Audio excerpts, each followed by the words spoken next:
ఏపీలో చూసుకుంటే ఒక కుటుంబ రాజకీయాలు మాత్రమే జరుగుతున్నాయా అంటే అవును అనేటువంటి ఒక సమాధానమే వస్తుంది. అయితే మొన్నటిదాకా తెలంగాణలో కూడా ఓన్లీ ఒక కుటుంబ రాజకీయాలే జరిగినందుకు ఇప్పుడు వాళ్ళు ఏ స్థితిలో ఉన్నారో అందరికీ తెలుసు.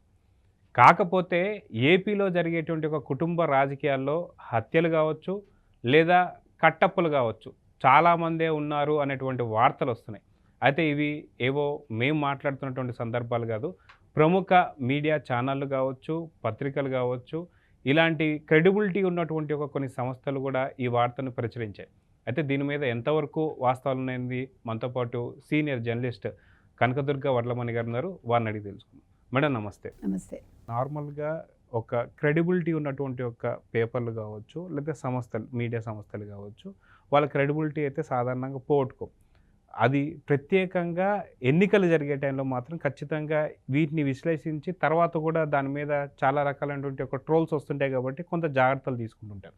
కానీ కడప రాజకీయాలలో ఒక కట్టప్పలు ఉన్నారని కావచ్చు, లేదంటే మటుకు ఒక రాజకీయపరమైనటువంటి దాంట్లో హత్యలకు కావచ్చు, లేదా ఓడిస్తానికి కూడా సిద్ధంగా ఉన్నానన్న కొన్ని కథనాలు అయితే మనం చూసాం. అయితే ఆ కథనాలలో ఎంతవరకు నిజం ఉంది? నిజంగా అవినాష్ రెడ్డి జగన్ని వెన్నుపోటు పొడవదలుచుకున్నాడా? నిజంగా ఇది భారతికి తెలియకుండా జరిగిందా, లేదా ఏంది అంటే మీరు ఏం చెప్తారు? ఇప్పుడు నిప్పులేందే పొగరాదంటారండి. ఎంతో కొంత వాస్తవం ఉంటేనే పత్రికల్లో కథనాలు వస్తాయి మనకి. ఇప్పుడు మీకు హిందూ క్రెడిబిలిటీ మీకు తెలుసు.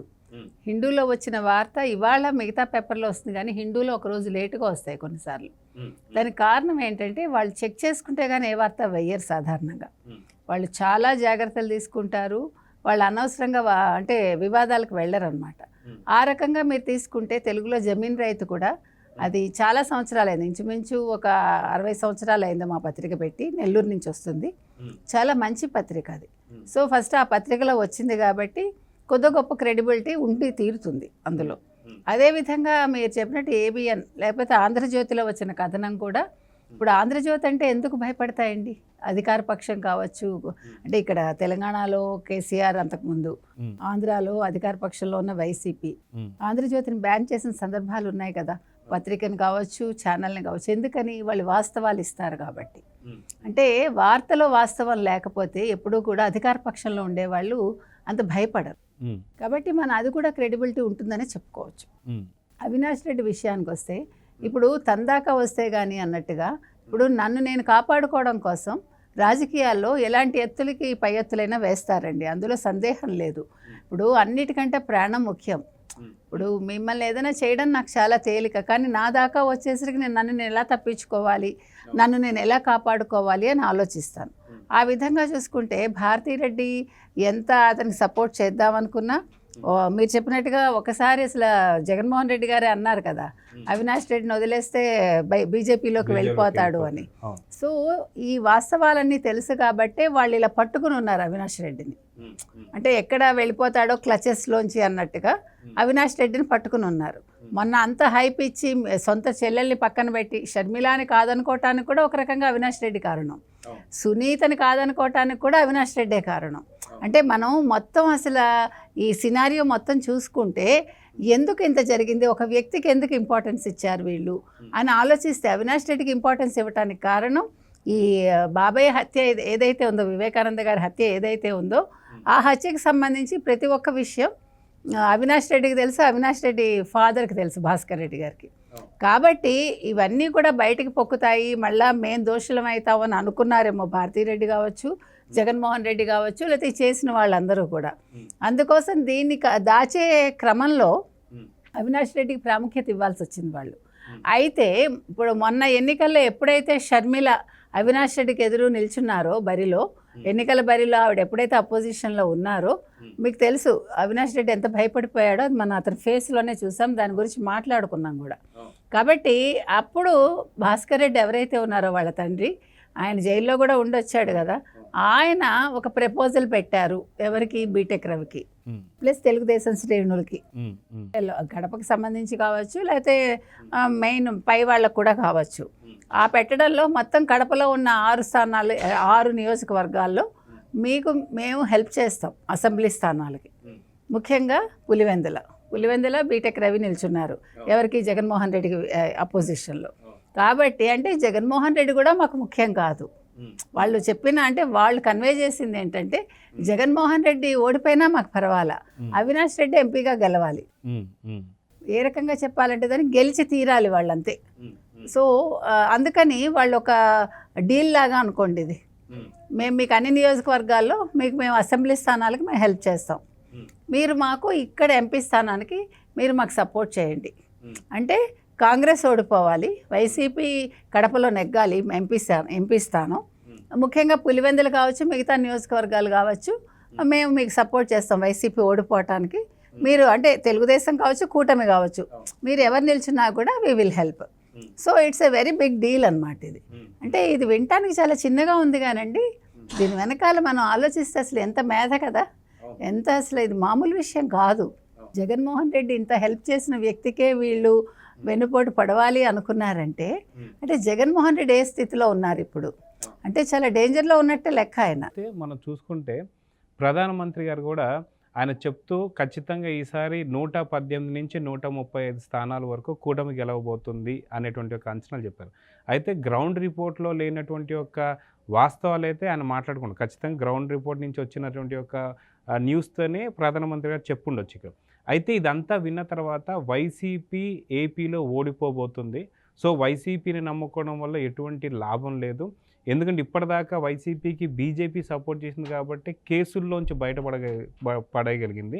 ఈసారి ఎంపీ స్థానాన్ని గెలుచుకొని ఇంతకుముందు గతంలో కూడా మనం చెప్పుకుంటే షర్మిల గారే అన్నారు, ఖచ్చితంగా మనం అవినాష్ని వదులుకుంటే బీజేపీలోకి వెళ్ళిపోతాడనే భయం నాకు ఉంది అన్నట్టు జగన్ చెప్పినట్టు ఈసారి వైసీపీ ఏపీలో ఓడిపోతుంది కాబట్టి ఇక్కడ పార్లమెంట్ సీట్ గెలుచుకొని బీజేపీలో జాయిన్ అవ్వడానికి మాత్రమే ప్రయత్నాలని చెప్పి అనుకోవచ్చా అవినాష్ రెడ్డివి? తప్పకుండానండి. ఇప్పుడు మీరు ఇన్ని సర్వేలు వచ్చాయి, ఇన్ని సర్వేల గురించి మనం మాట్లాడుకున్నాము. ఈవెన్ నిన్న కూడా ఒక సర్వే వచ్చింది. ఏ సర్వేలు తీసుకున్నా కూడా మనకి ఒక 85% వరకు కూడా తెలుగుదేశం కూటమి వస్తుందనే చెప్తున్నాయి ఖచ్చితంగా. మీరు చెప్పినట్టు 118 నుంచి 135, 145, 150 చెప్పినవి ఉన్నాయి, ఈ నిన్ననైతే 160 చెప్పినవి కూడా ఉన్నాయి. సరే అది మరీ హయ్యర్ సైడ్ అనుకోండి, ఇన్ బిట్వీన్ 120 to 135 కావచ్చు, 145 వరకు వచ్చే అవకాశాలు ఉన్నాయని అందరు అంచనా కూడా. సో అదే కనుక జరిగితే ఇంతకాలం ఆయన కేసుల నుంచి తప్పించుకుంటూ సిబిఐ కేసుల నుంచి ఓ పక్క జగన్మోహన్ రెడ్డి కేంద్రం దగ్గరికి వెళ్ళి మోకరిల్లాడు ఆయన, సో కాపాడుకుంటూ వస్తున్నాడు. అయితే ఇప్పుడు బీజేపీ ఎప్పుడైతే వాళ్ళ నుంచి విడివడి తెలుగుదేశం కూటమితో చేతులు కలిపిందో ఇప్పుడు ఈయన భవిష్యత్తు కూడా ఒక అంధకారం అయిపోతుంది. కేసులన్నీ తిరగదోడతారు, డెఫినెట్గా ఆయన ఇప్పుడు జైలుకి వెళ్ళాల్సిన పరిస్థితి వస్తుంది. అప్పుడు అవినాష్ రెడ్డి పరిస్థితి ఏంటి? ఇప్పుడు వాళ్ళు చెప్పేది ఏంటంటే భాస్కర్ రెడ్డి లాంటి వాళ్ళు నా కొడుకు తప్పు చేయలేదు, చూస్తూ ఉన్నాడు అంతే అక్కడ అమాయకంగా అనేది వీళ్ళ స్టేట్మెంట్.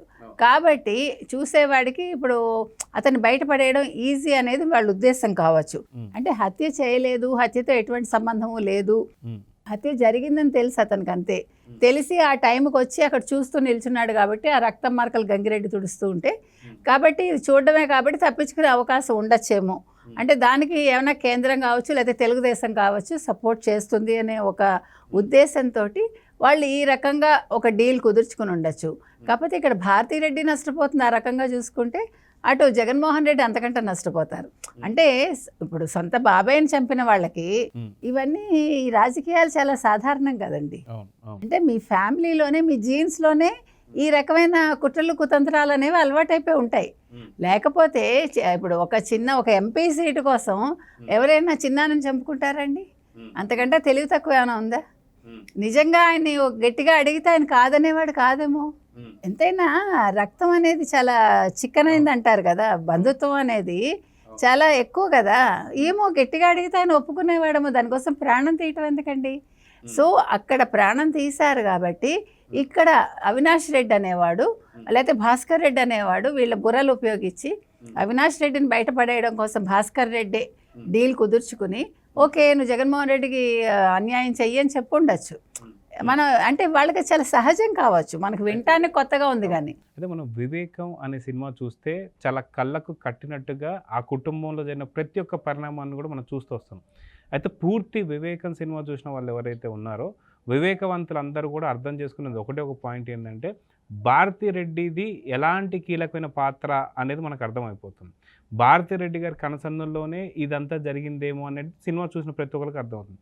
అయితే పూర్తి ఎపిసోడ్ ఇప్పుడు మీరు ఏదైతే మాట్లాడారో దీంట్లో భారతి గారికి సంబంధించి ఎలాంటి పాత్ర ఉందని చెప్పి మీరు అనుకుంటున్నారు? అంటే కర్త కర్మ క్రియ ఆవిడే కావచ్చు. మీరు చెప్పినట్టు వివేకం సినిమా కనుక మనం అంటే అబ్జర్వ్ చేసి చూస్తే మనకి భారతిరెడ్డి క్యారెక్టర్ ఏంటి, భారతిరెడ్డి ఎంతవరకు ఇన్వాల్వ్ అయ్యారు అనేది మనకు అర్థమైపోతుంది. అంటే ఆది నుంచి అంతం వరకు ఆవిడ హస్తం ఉంది, ఆవిడ కనసన్నల్లోనే మొత్తం జరిగింది అనేది మనకి కళ్ళకు కట్టినట్టు ఆ సినిమా చూపిస్తుంది మనకి. కాబట్టి ఇప్పుడు ఒక వ్యక్తి నెమ్మదిగా ఉన్నారు, అమాయకంగా ఉన్నారు అంటే మనం నమ్మాల్సిన పని లేదు. బికాజ్ మనకి తెలియదు వాళ్ళ వెనకాల ఏముంటుందో వాళ్ళ మైండ్లో అనేది. ఆ రకంగా మీరు భారతిరెడ్డి గారిని కనుక చూస్తే అయ్యో ఈవిడ అని అనిపిస్తుంది మనకి. But we don't know, because Jaganmohan రెడ్డే చెప్పాడు, నేను ఇంటర్వ్యూలోనే చెప్పాడు, భారతిరెడ్డి ఏం చెప్తే అదే నాకు, నేను చాలా ఇష్టపడతాను, నాకు చాలా ఇష్టం నా భార్య అంటే, నాకు ఇంకా వేరే లోకం లేదు అని చెప్పాడు. సో మీకు రిమోట్, ఆయన బటన్స్ అనేవి ఆయనకి బాగా అలవాటు కాబట్టి ఆయన రిమోట్ బటన్ అనేది భారతిరెడ్డి చేతుల్లో ఉంది. అంటే ఈ లోపాయి గారి ఒప్పందంలో కూడా ఏదైతే బీజేపీకి సంబంధించి ఒక సీటు పొందడానికి కావచ్చు, లేదా పార్లమెంట్లో మమ్మల్ని గెలిపియండి, అసెంబ్లీ స్థానాల్లో మీకు మేము చూసుకుంటాం అనేటువంటి ఒక ఒప్పందంలో కూడా భారతిరెడ్డి గారి హస్తం ఉందేమో అని చెప్పేసి కడప రాజకీయాలు మాట్లాడుకుంటున్నాయి. ఉండొచ్చు, సందేహం లేదండి. ఇప్పుడు మనిషి అవసరాల కోసం ఎంతకైనా దిగజారుతాడు, అది మనకి తెలుసు. కాబట్టి ఇది రాజకీయం. ఇప్పుడు మీకు కడప అంటేనే రాజకీయం. అటు ఆ కడప రాజకీయాల్లో అందరూ తలపండిన వాళ్ళ వయసుతో కాదు, ఇలాంటి అనుభవాలతోటి. కాబట్టి భారతిరెడ్డి స్కెచ్చే కావచ్చు మీకు. మీరు why you're talking about Bhaskar Reddy, అసలు భాస్కర్ రెడ్డిని పక్కన పెట్టండి కాసేపు. త్రూ భాస్కర్ రెడ్డి భారతిరెడ్డే చేస్తుండొచ్చు. అన్నీ కూడా ఇఫ్లు బట్టలే అన్నప్పుడు ఇలా ఎందుకు కాకూడదు? ఇప్పుడు మీరు ఒక సాధారణంగా మన డిటెక్టివ్ కథలు చదివితే మన కోణం ఒకలా ఉంటుందండి. ఓకే ఇలా జరిగి ఉండొచ్చేమో అనుకుంటాం, కానీ అది జరిగి ఉండదు. అలాగా మనం అందులోకి వెళ్తే మనం ఆశ్చర్యపోయే విధంగా పరిణామాలు ఉంటాయి. ఇప్పుడు ఇందులో కూడా మనం ఆలోచిస్తే అసలు అంటే మనకి ఫస్ట్ నుంచి కూడా ఎందుకు ఆవిడకి అవినాష్ రెడ్డి అంటే ఒక అభిమానం. మనం ఏమి తప్పుగా మాట్లాడొద్దు, ఆవిడకి అభిమానం అంతే అతనంటే. సో అవినాష్ రెడ్డి కోసం, అవినాష్ రెడ్డి గెలుపు కోసం భారతిరెడ్డే చేసి ఉండొచ్చు కదా. We don't no.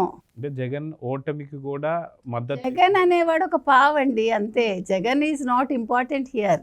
ఇప్పుడు రాజశేఖర రెడ్డి కొడుకుగా అతను ముఖ్యమంత్రి అయ్యాడు. ఆ ముఖ్యమంత్రి స్థానం అనేది ఇప్పుడు అయిపోతుందని తెలుసు. ముఖ్యమంత్రిగా కొనసాగడు. అతను చేసిన తప్పిదాలు కావచ్చు, లేకపోతే భారతిరెడ్డి ప్రోద్బలం కావచ్చు, he's going to lose his పదవి. సో కాబట్టి ప్రతిదానికి మనం కరెక్ట్గా బిందువు దగ్గరికి వస్తే బిందువు భారతిరెడ్డి సెంట్రిక్గా మొత్తం జరిగాయి, అందులో డౌట్ లేదు మనకి. సో భాస్కర్ రెడ్డి కూడా భారతిరెడ్డి చెప్పింది విని వాళ్ళతో డీల్ కుదుర్చుకుని ఉండొచ్చు. సో త్రూ భాస్కర్ రెడ్డి భారతిరెడ్డి ఇవన్నీ నడిపించి ఉండొచ్చు. కాబట్టి మనం ఏ రకంగా అయినా తీసుకోవచ్చండి. ఈ కథనం అయితే నిజం అయ్యే అవకాశాలు అయితే ఉన్నాయి. 100% కాకపోయినా అట్లీస్ట్ 75 to 80%. అయితే భారతిరెడ్డి కూడా ఖచ్చితంగా చేసి ఉండొచ్చు. ఇప్పుడు భర్తదే ఉందండి. ఇప్పుడు జగన్మోహన్ రెడ్డి ఓడిపోయి జైలుకి వెళ్తే అది వేరే కథ. So she's thinking about Avinash Reddy, because Avinash Reddy కోసమే ఆవిడ ప్రచారానికి కూడా వచ్చారని అందరికీ తెలుసు. కాబట్టి ఈ రకంగా జరిగే అవకాశాలు అయితే ఉన్నాయి. ఎలాగ షర్మిల అంటే ఆవిడకి మొదటి నుంచి పడదు. సో షర్మిల ఓటమి కూడా ఆవిడకి ఇంపార్టెంటే. At the same time Avinash Reddy గెలవడం కూడా ఇంపార్టెంటే. సో షర్మిల ఓడిపోయినా, జగన్మోహన్ రెడ్డి ఓడిపోయినా ఆవిడకి పెద్ద తేడా ఏమి ఉండదు. ఆవిడకి కావాల్సింది అవినాష్ రెడ్డి గెలుపు కాబట్టి త్రూ భాస్కర్ రెడ్డి ఆవిడ కథంతా నడిపించి ఉండొచ్చు. సో తెలుగుదేశం వాళ్ళు మరి లీన్ అయ్యారా ఏంటి మనకు తెలియదు, ఇందుకు ఒప్పుకున్నారా లేదా అనేది. ఒకవేళ అవినాష్ రెడ్డి గెలిస్తే కనుక అయితే 4వ తారీఖున ఖచ్చితంగా తెలుగుదేశం వాళ్ళతోటి లేదా తెలుగుదేశం కూటమితోటి వీళ్ళు ఒప్పందం చేసుకున్నారని మనం అనుకునే అవకాశం ఉంది.